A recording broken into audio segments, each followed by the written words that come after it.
There is a bird in your yard right now that knows exactly who you are. Not in the vague, instinctive way that animals sense a presence, not just the outline of a human near their food. It knows your face. It has been watching you, specifically you, every single time you've walked outside. It has filed away details about you that most people would never believe a bird could process. And depending on what it has concluded about you, it may be doing something about it right now. Welcome back to Backyard Bird Mind. If you're new here, make sure you subscribe, because what you're about to learn will change the way you look at every bird that visits your yard. Today we're going to talk about something that most people find genuinely difficult to believe the first time they hear it. Birds are watching you. Not randomly, not passively, but with real recognition, real memory, and real intention. We're going to walk through 8 signs that the birds in your yard have been studying you, what they've decided, and what that means for the relationship quietly forming between you and the wildlife just outside your door. And we're going to end with something that I think a lot of you will find deeply moving, because it touches not just on what birds can remember, but on what they may be trying to say. Stay with me from beginning to end, because sign number 6 is something researchers didn't think was possible until very recently. And the final sign, number 8, is the one that changes everything. Sign number 1. The birds arrive before you've done anything. You know the feeling. You haven't refilled the feeder yet. You haven't opened the back door. You haven't made a sound. And yet, you glance out the window, and there they are. A pair of chickadees waiting on the branch closest to where you always stand. A cardinal perched at the edge of the yard, facing the house. People tend to assume this is coincidence. It is not. Research coming out of the University of Cambridge and supported by studies at Cornell's Lab of Ornithology has shown that many common backyard birds, particularly corvids like jays and crows, but also smaller species like chickadees, develop what scientists call anticipatory behavior towards specific humans. That means they learn your schedule. They track the pattern of when you appear, what you do when you come out, and how that correlates with food, safety, or threat. In one long-term field study, crows near a suburban feeding site were found to anticipate a particular caretaker's arrival up to 12 minutes before she appeared, adjusting their position in the yard and calling to one another in a pattern researchers came to recognize as distinct from their other vocalizations. This wasn't happening with any other person who occasionally passed through the area. It was specific to her. What this means for you, if birds are already oriented toward your yard when you step outside, if they seem to be expecting you, that is not accident. That is memory. That is recognition. They have placed you inside their daily model of how the world works, and your arrival has meaning to them. The warmth of that, if you let it land, is remarkable. Sign number 2. They respond differently to you than to strangers. Let's say someone else comes into your yard, a neighbor, a delivery person, a grandchild visiting for the first time. Watch what happens to the birds. In almost every case, they will pull back. They'll go quiet, the feeder will empty out, and then they'll wait, sometimes for several minutes after the stranger has left, before returning. When you go out, if you've been consistent and calm in your yard, the birds often stay. Some will keep eating. Some will move to a slightly farther branch, but won't flush. The response is categorically different. This is not about smell or sound, though both may play a role. This is primarily visual, and the science behind it is more rigorous than most people realize. A landmark study published in the Proceedings of the National Academy of Sciences used researchers wearing masks to test whether American crows could distinguish between a face they'd learned to associate with threat versus a neutral face. Not only could they identify the dangerous face consistently, even when the people wearing it changed their clothing, their gait, their hats, but crows who had never personally been exposed to the threatening researcher began avoiding it too. They had learned from other crows. The memory of a specific human face had spread through a local crow population. For your backyard birds, you are a face in their database. The question is only what category you've been filed under. And the fact that they stay near you when others cause them to flee tells you everything you need to know about what they've decided. Sign number 3, they make eye contact. This one is subtle. It's easy to miss, but once you start noticing it, you won't be able to stop. Watch a bird at your feeder sometime when you're standing still nearby. A chickadee, a nuthatch, a house finch. At some point, it will stop what it's doing, turn its head, and look directly at you. Not a sweeping scan of the yard, a direct, deliberate focus on your face.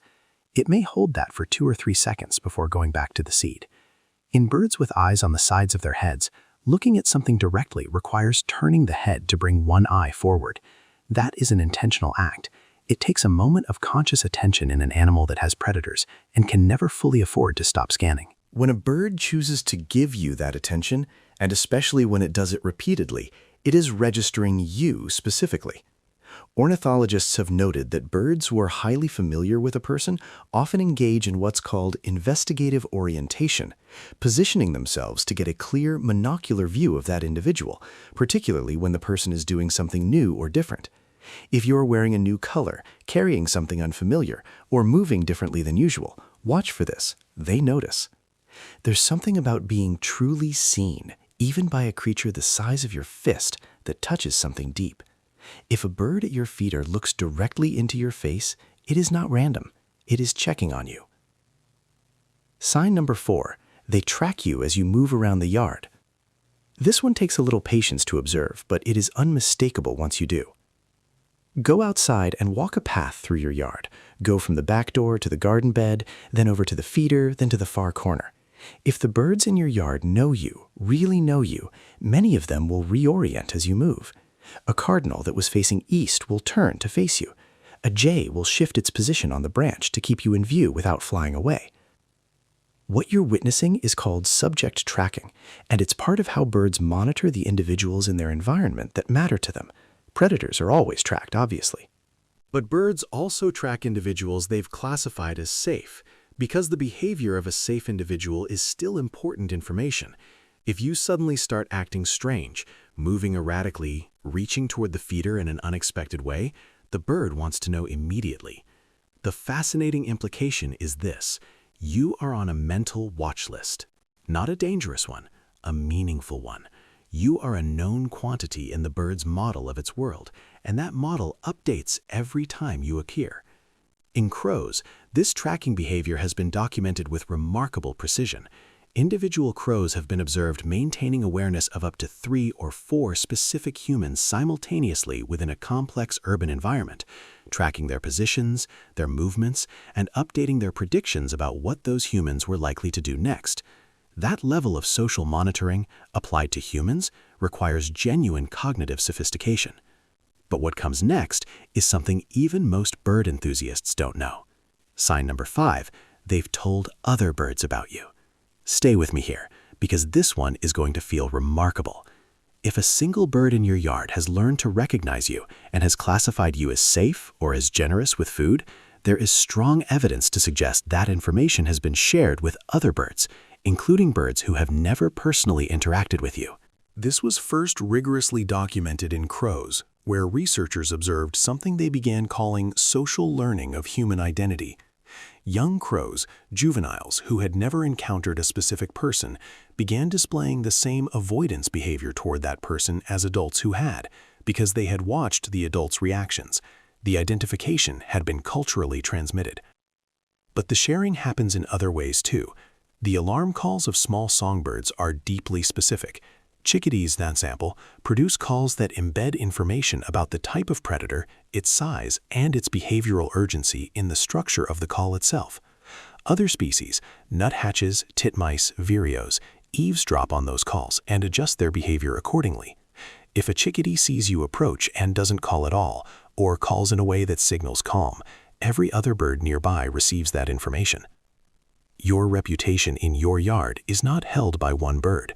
It is distributed across a network of animals who communicate with each other constantly. The quiet way the birds continue eating when you come outside is not just individual comfort, it is a collective endorsement. They have vouched for you. Sign number 6, they've started bringing you things. This is the one that researchers did not expect to find. Most people know that crows and jays are capable of extraordinary problem solving. They use tools, they plan for the future, they hide food and remember thousands of individual cache sites across multiple seasons. But what began emerging from long-term observations of wild crows in suburban areas was something no one had formally predicted. Some individual crows began leaving objects at or near feeding stations associated with specific people. The objects varied: small stones, bits of shiny material, a piece of bark, a button. In one documented case, widely cited in discussions of corvid social behavior, a crow that had been regularly fed by a family began leaving objects, small trinkets in effect, at the precise location where the woman of the household typically filled the feeder, not randomly scattered, placed.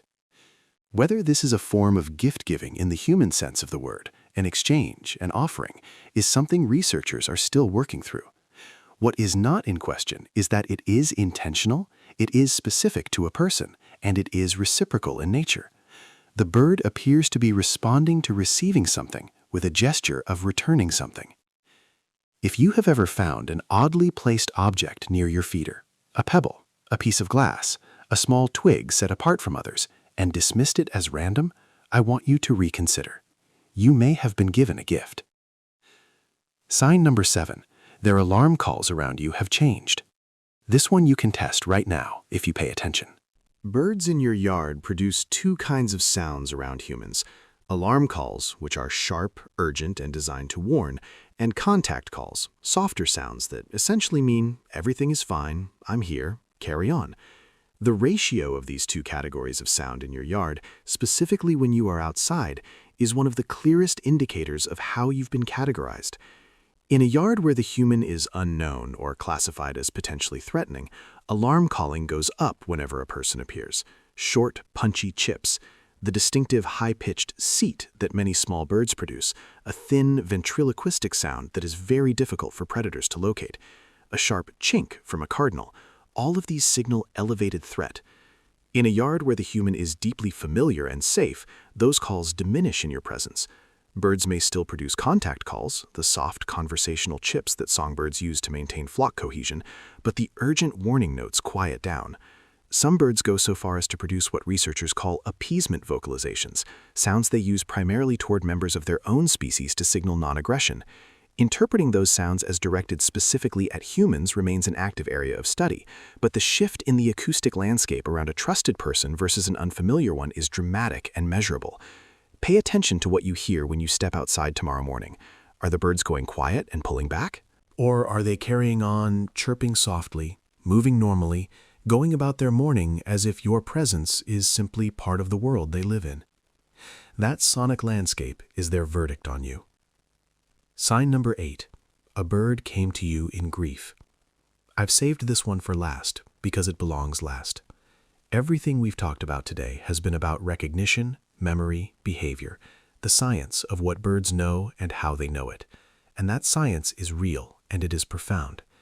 But for many of you watching this, the moment you find most difficult to explain and most impossible to forget has nothing to do with a study. It happened when someone you loved was gone. Maybe it was recent, maybe it was years ago, but you know the moment I'm talking about. You were in your yard, or on your porch, or standing at a window in a quiet house, and a bird came. A cardinal, most often, though it might have been a robin, a dove, a small wren appearing somewhere unexpected. And something about that arrival was different. Not threatening, not random feeling, deliberate. It stayed longer than birds usually stay. It looked at you, and you felt, not thought, felt, that something was being communicated. I want to be very clear. I am not going to tell you that this is impossible. The belief that certain birds, especially the red cardinal, carry the presence or the message of someone who is passed is one of the oldest and most widely held spiritual beliefs in American culture. It crosses denominational lines, regional lines, generational lines. It is not fringe. It is part of how millions of people process grief, find comfort, and feel connected to those they can no longer reach any other way. What I can tell you from the science is this: the birds in your yard have a capacity for awareness, for recognition, for memory, and for intentional communication that most people have never been told about. The idea that their behavior might be shaped by energies, presences, or forces that we don't yet have instruments to measure is not something science has ruled out. It is something science simply hasn't finished asking about. What I can tell you from the hundreds of comments and messages and stories this community has shared is something simpler. When a bird came to you in that moment, you weren't wrong to pay attention. The instinct that told you this was different was not foolish, and whatever you believe about what it meant, you are not alone in it. The red cardinal, in particular, carries a weight of association in American spiritual life that is unlike almost any other creature. The striking red of the male, vivid even on the darkest winter day, the first color to catch the eye at a gray feeder, has made it a symbol of vitality persisting beyond death across cultures and across centuries. The Cherokee held it sacred. Christian tradition associated redbirds with the blood and resurrection. The popular modern belief that a cardinal is a loved one saying hello is not a superstition that was invented. It is a feeling so common and so consistent that it generated its own tradition organically because people kept having the same experience and reaching for the same words to describe it. If you have felt it, you know what I'm talking about. If you haven't, I hope you hold on to this. The next time a bird comes and something in you goes still, pay attention. Don't explain it away. Let it be what it is. Because everything we've covered today tells you one undeniable thing. The bird knows you're there. Before I go, I want to ask you something, and I genuinely want you to answer in the comments below, because this community has shared some of the most moving stories I've ever read, and every one of them matters. Has a bird ever visited you in a way that felt like more than coincidence? A moment that stopped you, that you've thought about since? Tell me about it. What bird was it? What was happening in your life at the time? And if you found something in this video that you didn't expect, something that made you think of someone, share this with them, or share it for them, because sometimes the right words at the right moment are exactly the thing. Thank you for being here at Backyard Bird Mind. I'll see you in the next one.